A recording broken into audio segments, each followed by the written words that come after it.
Okay, hello Twilight, Minna Likes Waffles here. Hope you hear me okay, you see everything okay? And welcome to Bloodborne Lore, the Hunter's Nightmare.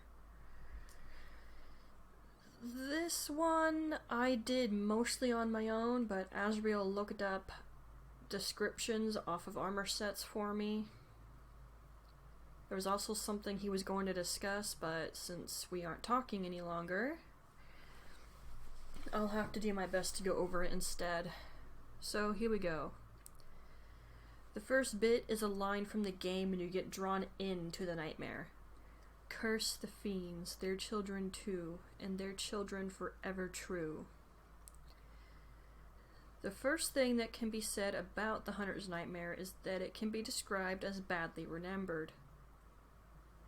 Ooh, that's right. Upper Cathedral Ward Lore, the video I did, the streamer lady I watched, she actually told everyone that Vati stole, well, basically, plagiarized is the word she used, but still stealing. He plagiarized Redgrave's work and used it as his own. He apologized later, but only after a long period of time had gone by. He is unfortunately who I used for this, and I was not willing to redo all the lore. Just be aware that some of this probably came from Redgrave first. Okay? Okay, let's continue. Okay, the first thing that can be said about the Hunter's Nightmare is that it can be described as badly remembered. Just look at the area. It's distorted and twisted. Every nightmare has a host and a heart. Does only one recall this badly, or both? Or perhaps the Mad Hunters caused this? Now, I went over the host and the heart thing once before, and the streamer lady also talked about it. She wonders if the nightmares are able to sustain themselves after you destroy the heart and the host. I just think that's a gameplay mechanic you can't describe away because you can continue returning to nightmares. I'm going to brush that one off as a gameplay mechanic. I would think realistically, once the host and the heart are gone, the nightmare collapses. So I'm just brushing that one off as a gameplay mechanic.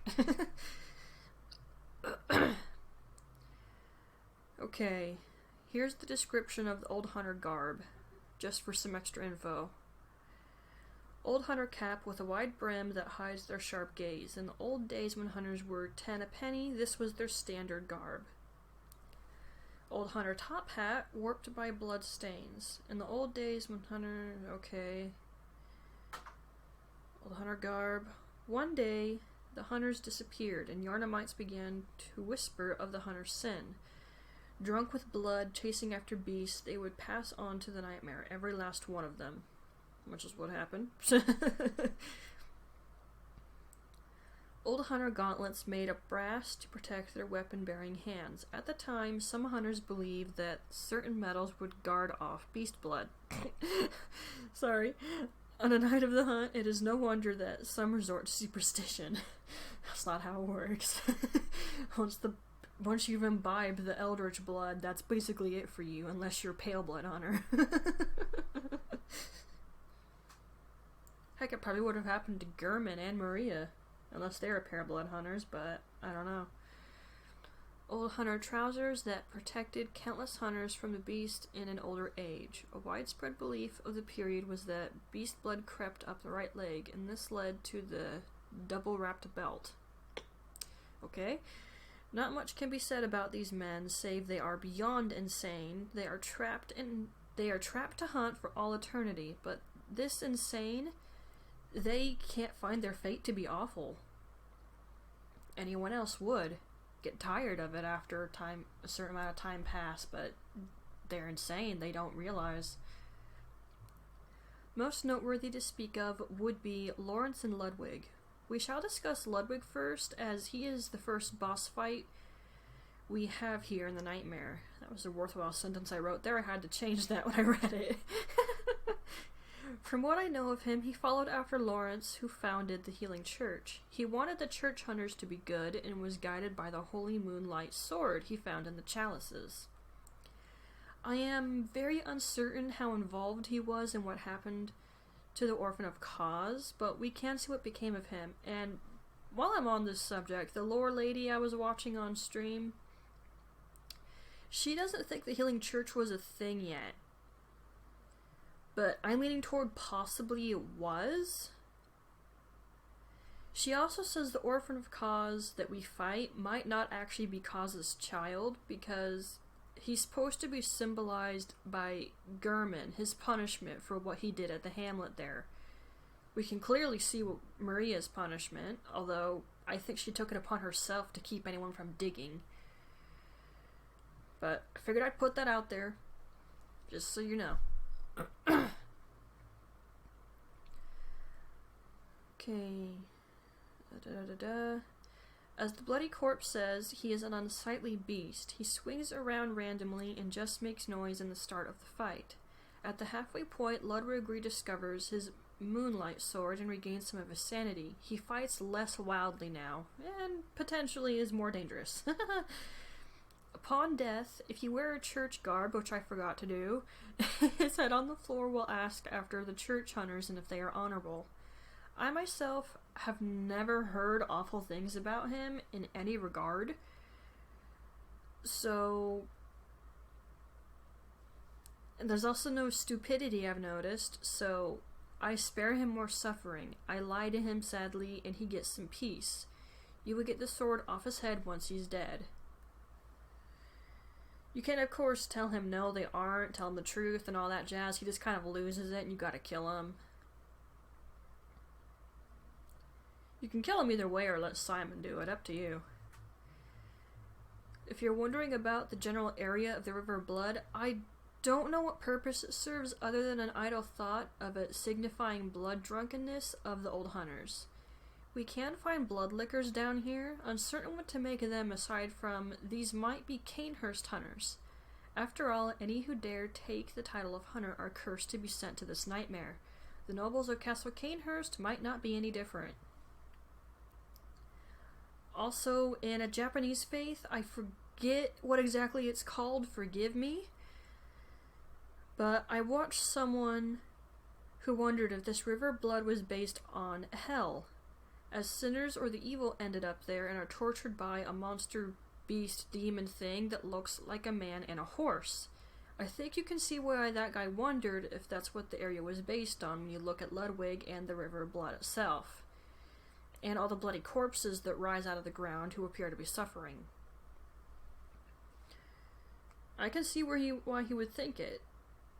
Seems like a solid theory. Okay, we can move on to Lawrence. I honestly don't have anything good to say about the man. I just don't. Some people try to figure out why he might have done it, what all the things that he did, try to justify it, or whatever, but I say F it. He deserves what he got, effing idiot. When he left Willem, he swore he wouldn't forget their adage. He did a poor job of showing it as far as I'm effing concerned. He handed out the old blood to the people of the city, not to mention people were likely experimented on as well. Whether he was directly involved or he had ordered it, I don't know, but either way it happened. And when you're in charge of an organization, you need to know what's happening amongst your people. And if he didn't know, then, well, he was just a bad leader then, wasn't he, on top of everything effing else? When the thing with old Yarnum happened, Lawrence really should have stopped with the blood healing, though whether he was part of the poisoning of the old town or not, I don't know. I'd like to think he wouldn't do that, but considering the events that took place, it's hard not to picture it. But truly, he should have stopped, but didn't. Lawrence just kept going. Did the church want contact with the Great One, or to ascend? I'm uncertain, but the whole city of Yarnum has suffered for years because of this. I'm not saying Bergenworth people are angels, far from it, trust me, but it really looks like the Healing Church did some of the worst damage.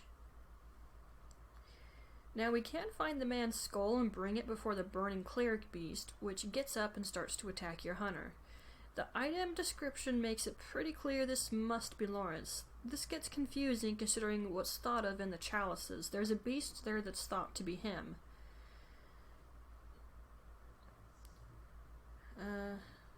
am positive he played a part in what happened to the orphan, but I have no real proof of this. Now, as for the beast in the Chalice dungeons and the Burning Cleric beast here, the Nightmare Realm might be borrowing his spirit or his consciousness, or just a piece of him is trapped there, while the real him is in the Chalice dungeons. Other people have explained it better, and I don't really know what to think of it myself. It seems like a strange thing. I would rather assume that he's the Burning Cleric beast and the thing in the Chalice dungeon isn't him, but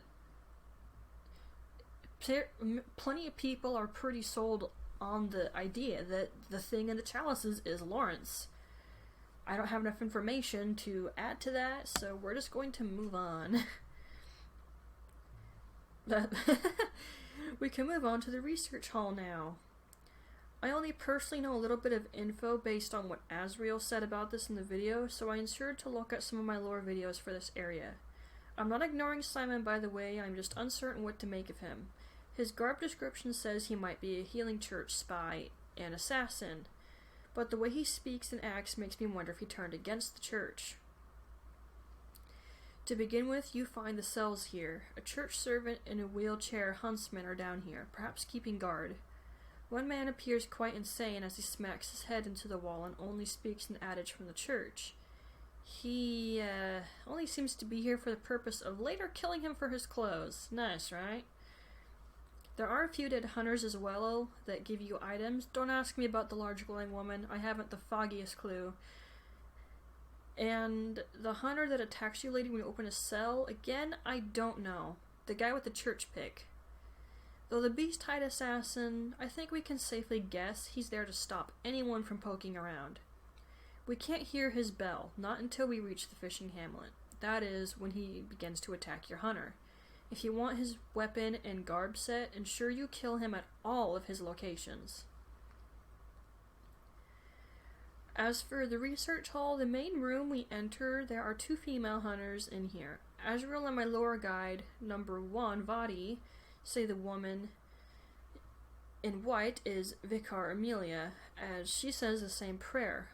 I lightly argue with this, since what if she wasn't a hunter? Also, many from the church could know that prayer, but who knows, it could be her. Azrael also feels the woman in black is Adela, but I'm less certain of that, but as she didn't appear to be much of a fighter. But sure, I suppose the Nightmare Realm can change you a lot. I'm going to ignore the fact that perhaps some NPCs might not be dead when we enter the Nightmare Realm, alright? I hope you got the item off the Burning Cleric beast, otherwise you have to go back and get it now if you want to go forward. Before that, take a look around the room. Ignoring the rats since they don't make sense to me, this room appears to have been used like a hospital of sorts. I asked Azrael about it during the walkthrough itself, and he explains a little. He can go over it again if he likes. Well, that's clearly not going to happen, but we'll just have to refer to the walkthrough video, won't we? You can find the church cannon here, which I think is stronger than the normal cannon. Of course, I picked it up as I am doing 100%. After using the pendant, you can see the research hall itself and speak with Simon again once he arrives here. Now, as for the pendant you put on the altar, it's easily thought that when you put the pendant into that open skull, that is the Orphan of Cause that was experimented on by possibly the School of Mensis, Bergenworth, and the Healing Church, because there's 3 people around the table. They could all be from one organization, I don't know, but I figured it was one person from each organization. Possibly a young Willem, but I don't know. It's just a guess theory work on my part that all the organizations had a part in it. But it could have just been 2 or 1. Who knows?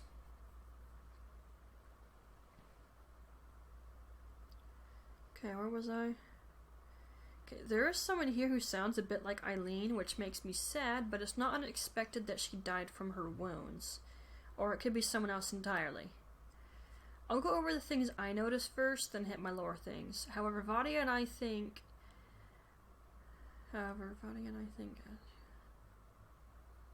Okay, however, Vadi and I think Azrael says this as well. It's all based in the past, so the patients we see here are who were here once upon a time. This research hall isn't a place we can find outside the nightmare, so the church must have hidden it away. Wouldn't do for people to know what they get up to after all, now would it? These patients appear insane, going through horrible pain, and certainly were experimented on.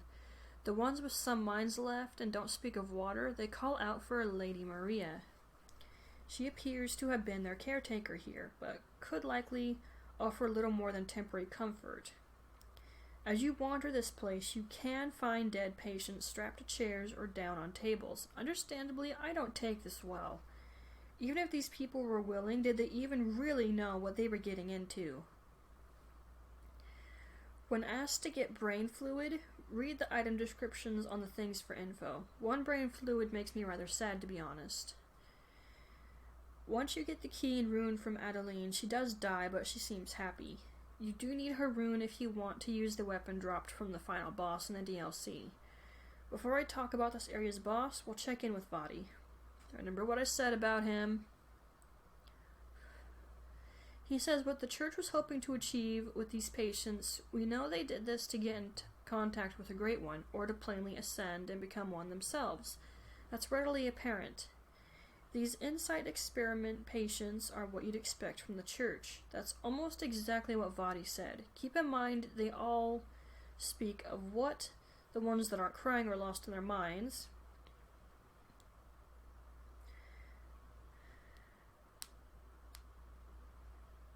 Wait, let me reread that. Keep in mind they all speak of certain things. The ones that aren't crying or lost in their minds. They talk about water.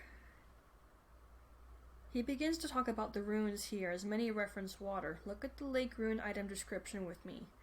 A secret symbol left by Carol, runesmith of Bergenworth. The transcription of the Great One's inhuman voices ripples like a watery reflection. This rune means lake, and those branded by it enjoy augmented defense. Great volumes of water serve as a bulwark? Guarding sleep, and an augur of the eldritch truth. Overcome this hindrance and seek what is yours. Yeah, except it's not actually yours, is it? It's called eldritch for a reason. Human mind can't really process it.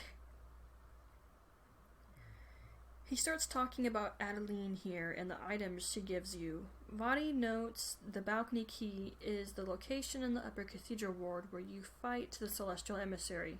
So perhaps that is what the church was doing here. Only it either didn't work, or they turned the patients into kin. Vadi discusses the first boss now, living failures. Vadi believes these guys and the patients were attempts at making celestials in some form, beings that would talk with the Great Ones. I highly agree with him. This is when he goes back to speak with Simon, and this moment is certainly where I got the idea he might once have supported the church, but later turned on them. I wouldn't blame him. How could anyone? The mess Yarnum is in?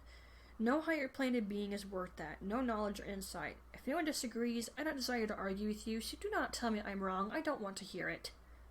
If you think it's okay to experiment on a massive city of people, to mess with them, to hurt them, to drive them insane, to alter them to the point they're not even themselves anymore, then something's wrong with you. I'm sorry.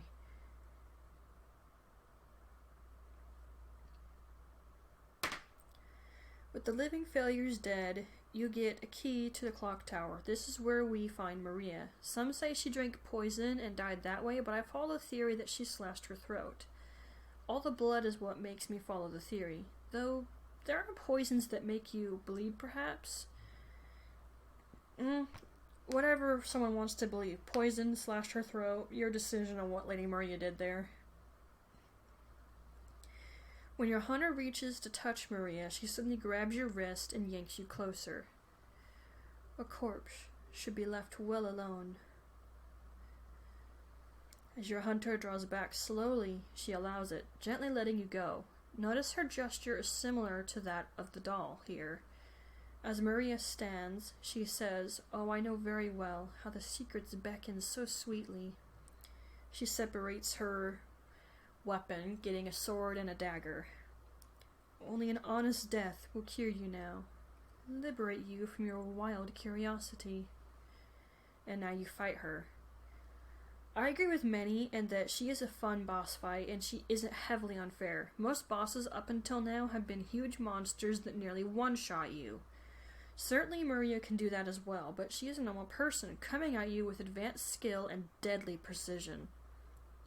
After enough time where you simply won't turn away or die, she stabs herself and shows her ties to Canehurst by coming at you with her very blood. Maria becomes stronger and a bit faster here. While her attacks change a little, it's mostly the same as before. But as she keeps losing, fire begins to flare along with her blood as she tries hard to take you down. Vadi starts noting the similar things between Maria and the doll. When you defeat Maria and get her garb, you can discover she knew Gehrman and he held love for her that she never knew. So why is he never around the doll that shares her likeness? Perhaps the doll failed to be like the woman he lost. And yes, I know about the theories regarding the doll. We will get to that in the Hunter's dream lore, which is not going to happen for a while.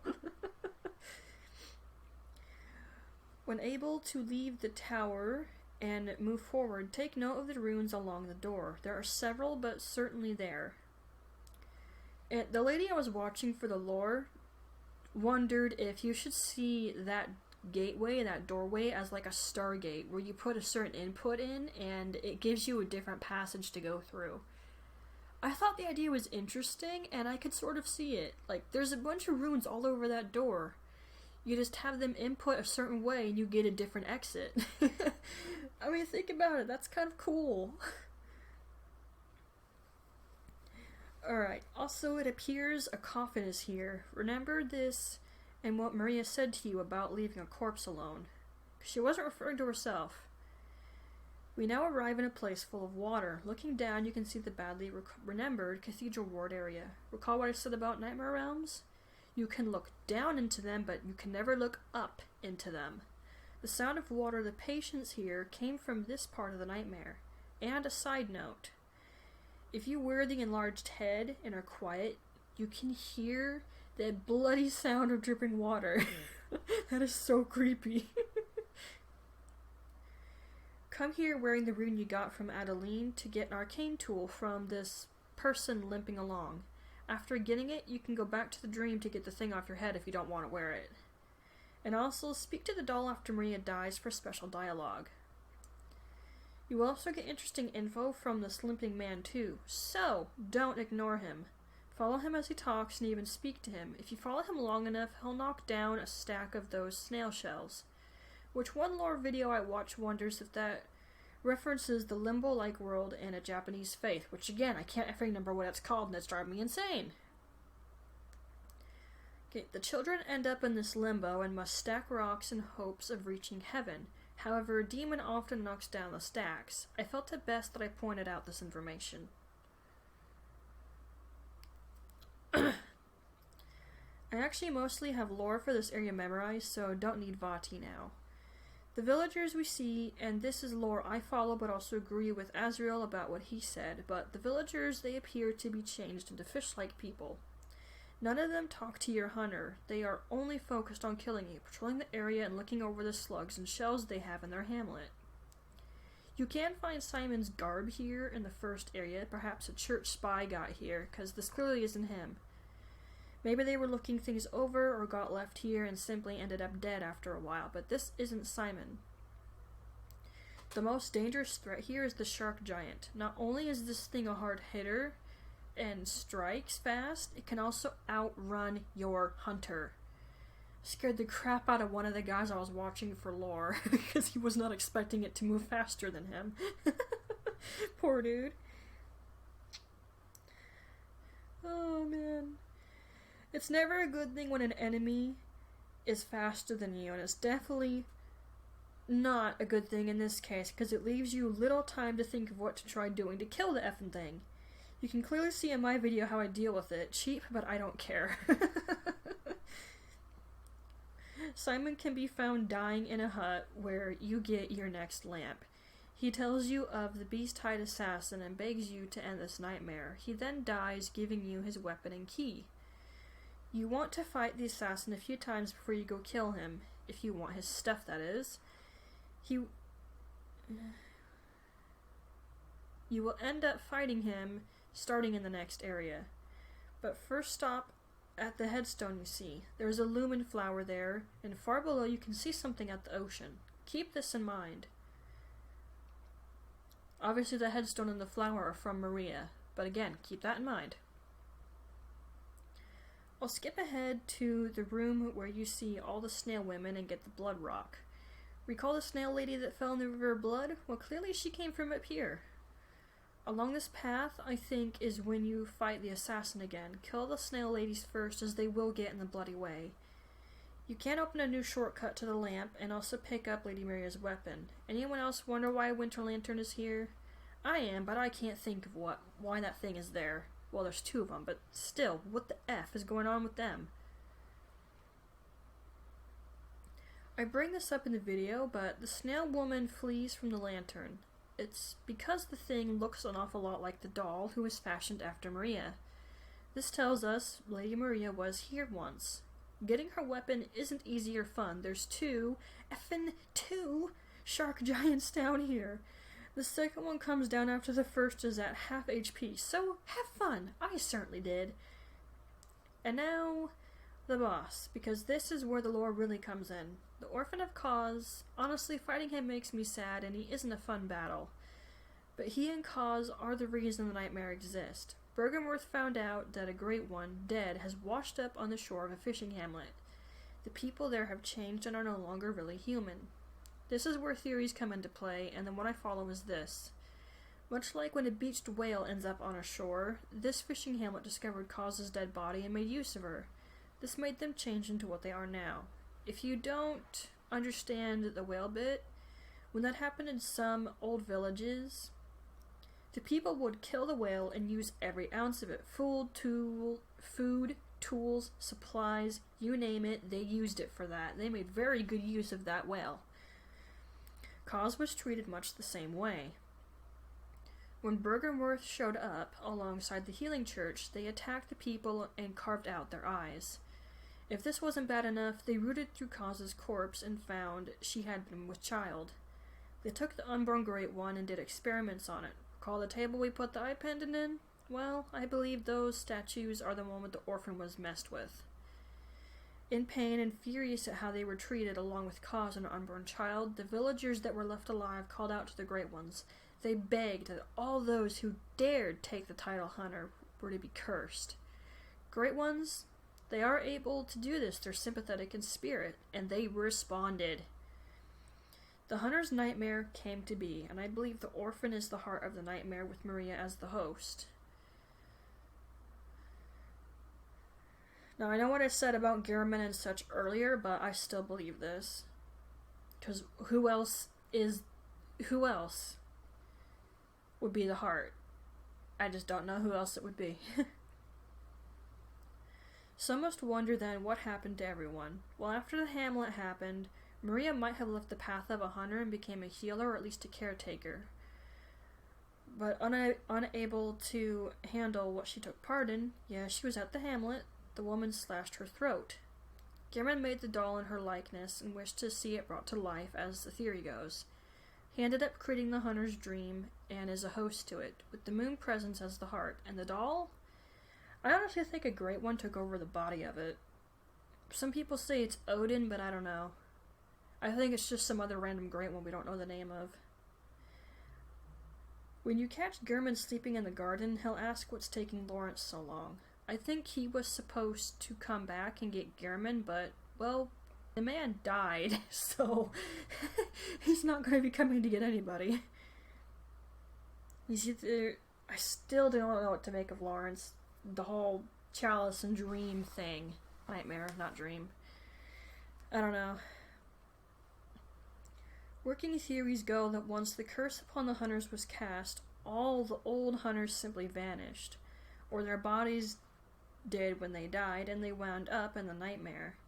Maria took to keeping guard over Cause and the orphan. Her words were never toward herself, but to them. Okay, so there is something else to mention about the fishing hamlet. I heard it mentioned in a lore video, but Asriel also mentioned it. It's based off a book. I think it's called Shadow over Innsmouth. I don't know a lot about the book, save for basics, but the lore lady I watched said that Bloodborne's fishing hamlet basically flipped everything. Where the fish people in the book were bad. And in the fishing hamlet, the fish people were minding their own business, living their lives normally. And the Healing Church and Bergenworth came in and just attacked them all. I don't know the entire thing behind the book. I've never read it. I do have the complete works of H.P. Lovecraft, but I haven't read it yet because I like to sleep at night. But that's basically all I had for the lore here. And there's only 2 pieces of lore left. The Hunter's Dream and the Chalices. 2 things I'm not messing with anytime soon because they're going to be effing infuriating. Heck, I don't even plan to run through the Chalices anytime soon because I don't like the Chalice dungeons. They're effing boring. It's just constantly the same thing. Even when you start a new Chalice, it gets dull after a little while. I get bored. I know people like them, but I hate them. Alright, so that's it for the Hunter's Nightmare lore. I have basically caught up to my actual walkthrough. I just need to work on getting the lore all put together now. Oh, that'll be fun. I really should have done this differently, but oh well. Okay, so I thank everyone very much for watching. If you want to support the YouTube channel, please like, subscribe, and share it. If you would like to support my Twitch channel, it's linked. Please follow and share that. You can also join my Discord, which is linked on my Twitch and my YouTube. You can know when I'm uploading or streaming and a variety of other things.